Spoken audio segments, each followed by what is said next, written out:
Hello guys, welcome back to another video. This morning Leo and I are going to a bakery to grab some breakfast, and then we are going to go to the library because I mentioned in my last video that I wanted to do like a summerween reading vlog. So we're going to go pick up some spooky middle grade books and celebrate autumn in the middle of summer. So that's what we're going to do today. We are also going to look at an apartment.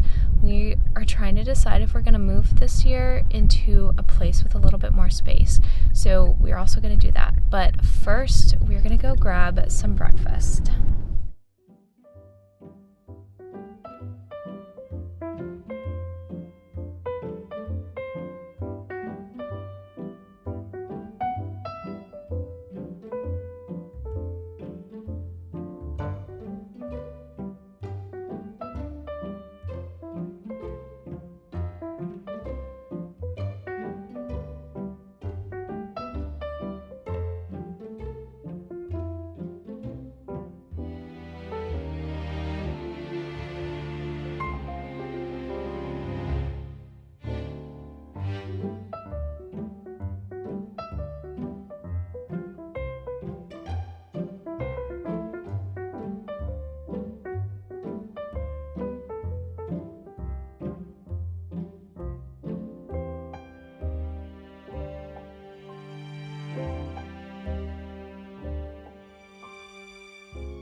I picked up 4 books from the library.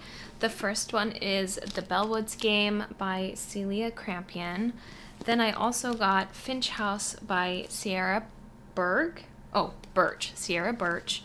And then Hazelthorn by C.G. Drews. And then the last one is A Little Too Haunted by Justine Winans. But I think I'm going to start with The Bellwoods Game first. I'm so excited about this. Like, just the front cover alone gives me so many like autumn, Halloween vibes. So really excited for this. And it says, everyone knows Fall Hollows is haunted. It has been ever since Abigail Snook went into the woods many years ago, never to be seen again. Since then, it's tradition for the 6th graders at Beckett Elementary to play the Bellwoods Game, in which 3 kids are chosen to go into the woods on Halloween night. Whoever rings the bell there wins the game and saves the town for another year. But if Abigail's ghost captures all the players first, the spirit is let loose to wreak havoc on Fall Hollow. Or so the story goes. Now that it's Bailey's year to play, she can finally find out what really happens, and legend has it the game's winner gets a wish. Maybe, just maybe, if Bailey wins, she can go back to the way things used to be before her grandma got sick and everyone at school started hating her. But is Abigail's ghost really haunting the Bellwoods? One thing's for sure, something sinister is at play waiting for them all in the woods. I also kind of want to watch a Halloween movie tonight, so I might look for one on Netflix, but my first priority is definitely reading this book. But I also got one more book called The Clackety, and that is on my Kindle, so I have a lot of books to choose from for Summerween. I'm going to start with The Bellwoods Game first, and I will catch up with you guys in just a little bit.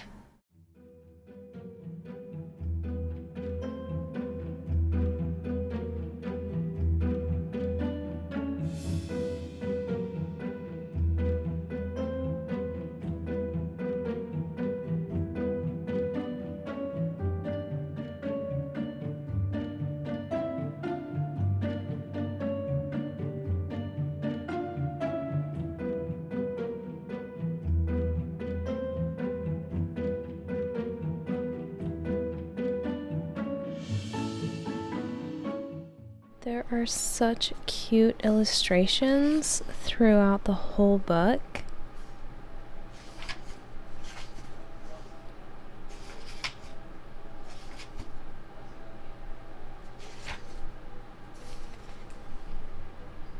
Oh my gosh.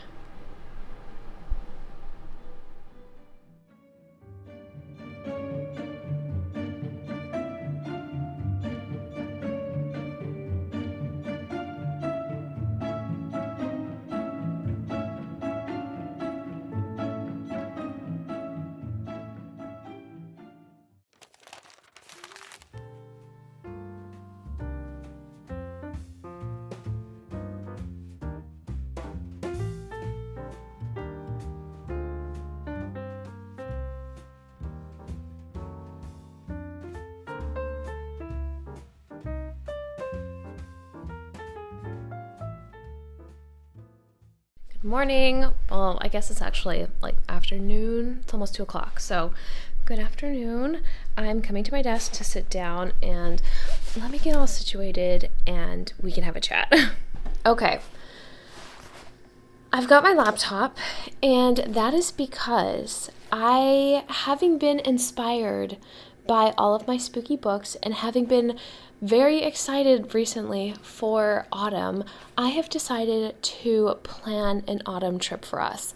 Last year, Leo and I went to Nevada City in California, and it was so much fun. Like, we only went for the weekend, and I wish we could have stayed longer.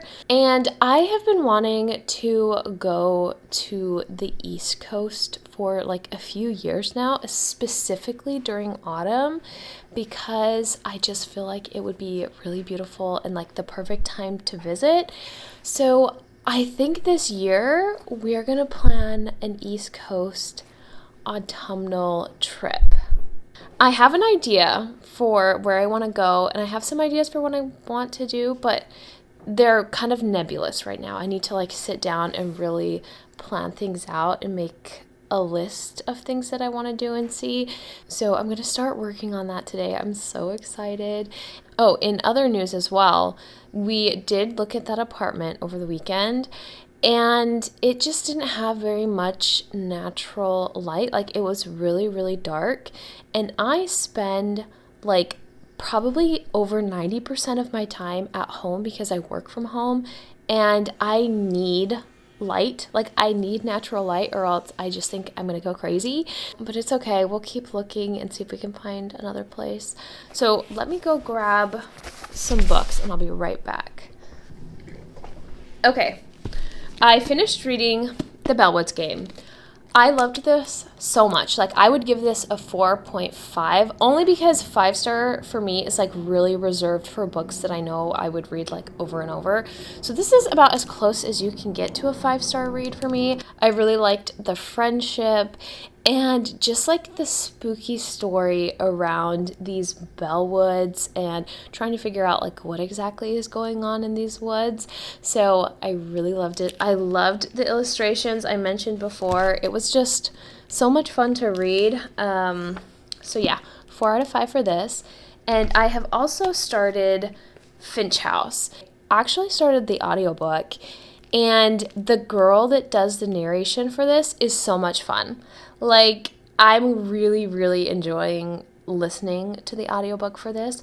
This story follows a girl named Micah, and there is a house in her neighborhood called the Finch House, and it's this old, rundown, yellow Victorian house. And her grandpa has warned her to stay away from this house and to not go near it and to absolutely not go inside of it. And I'm very, very intrigued with that. I love me a good spooky haunted house, so I'm going to continue listening to this audiobook. I also got this cozy sweater online.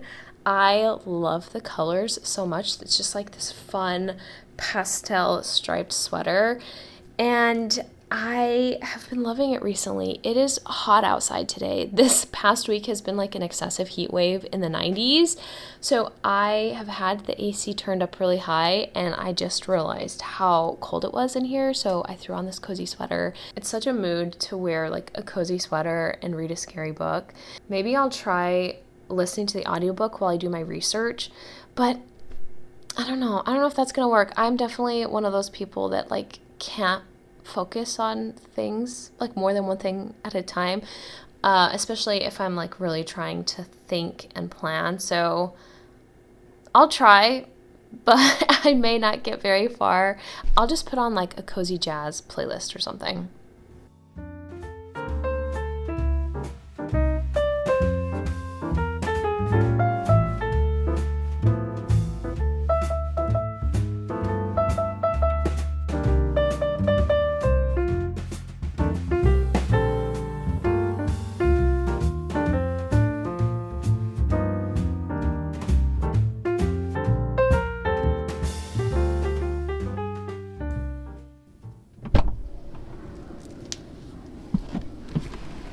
Hello. I am on my way to the library once again. I have been to the library like 3 times within the past week, but I always forget that I have holds. Like, I put holds on books that are weeks out, and then I just forget about them.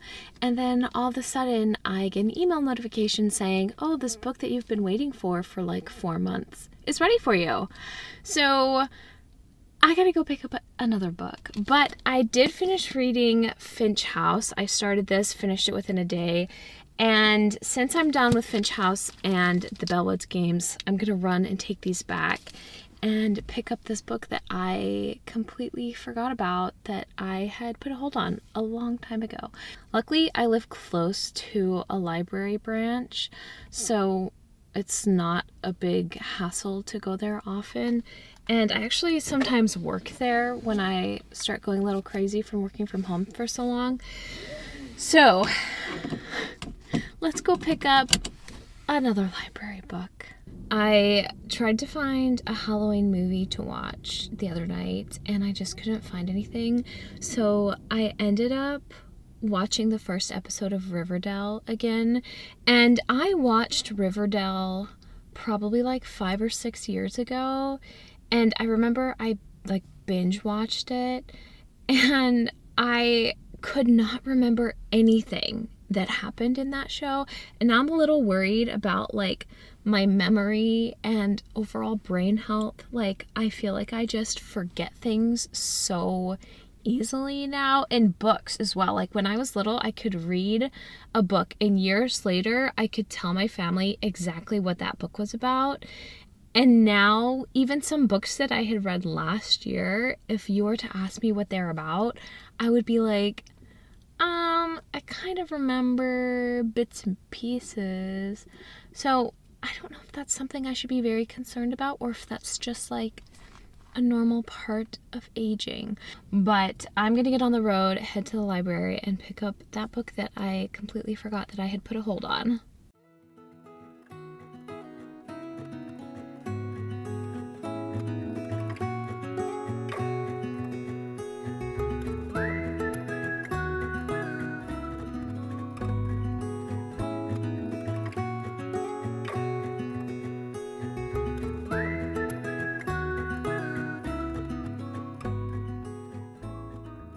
The 2 books I picked up, well, the one book I had on hold was Strange Familiars, but then I also saw The Night and the Moth, and this has been on my list for so long that I just checked it out as well. So these are the 2 books that I got.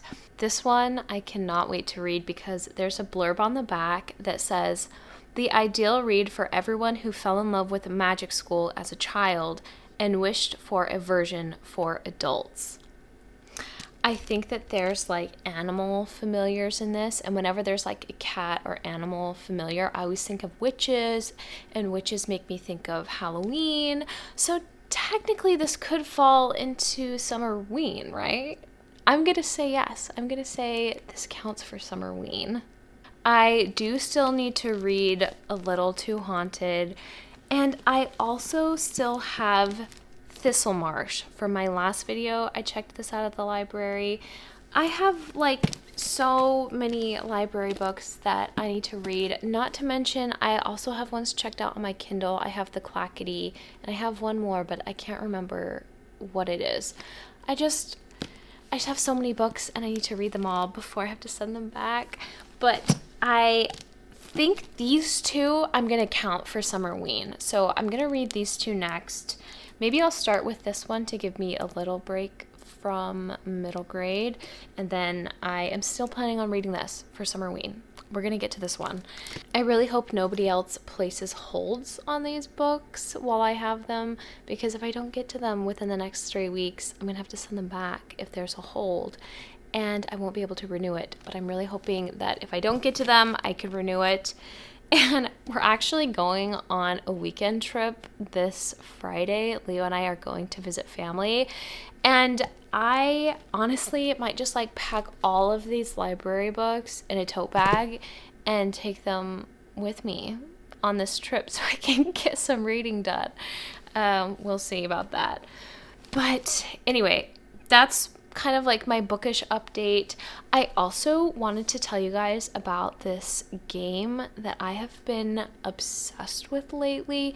If there are any like cozy gamers watching this, I bought the game Wildflowers and I had low expectations for it, and it has surpassed like all of my expectations. It is so good.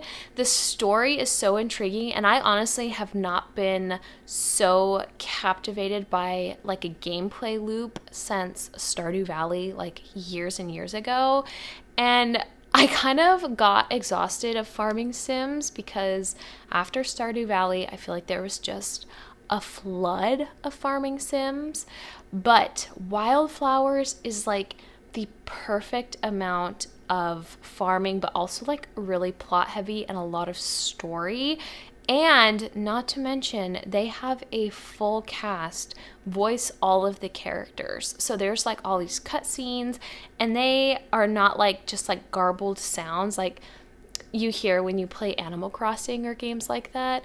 It's a full like voice cast that they have recorded all the voice lines. So if you haven't played Wildflowers, I highly recommend. I think it came out in like 2022. I'm obsessed with it. So I'm going to start reading, I don't know what. It'll be a surprise, whatever I pick next. And I actually think I'm going to play some Wildflowers tonight.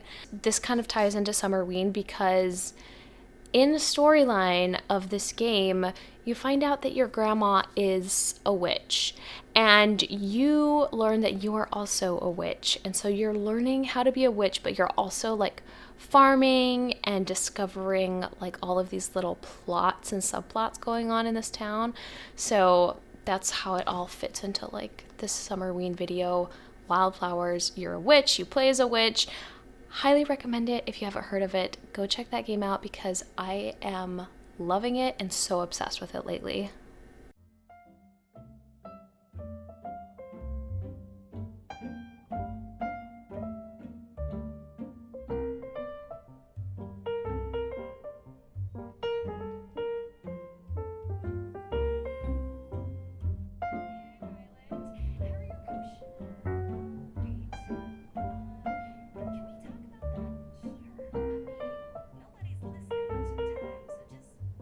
Okay, I am gonna end this video here. I'm gonna go get ready for bed, but I am not ready for Summerween to be over yet. There are still some books I want to read, and I think I want to find like a new autumnal recipe, maybe bake something new. So I think I'm gonna do a part 2 to this video because this one is getting a little long. So look forward to that coming, but I will see you guys again very soon for Summerween part 2.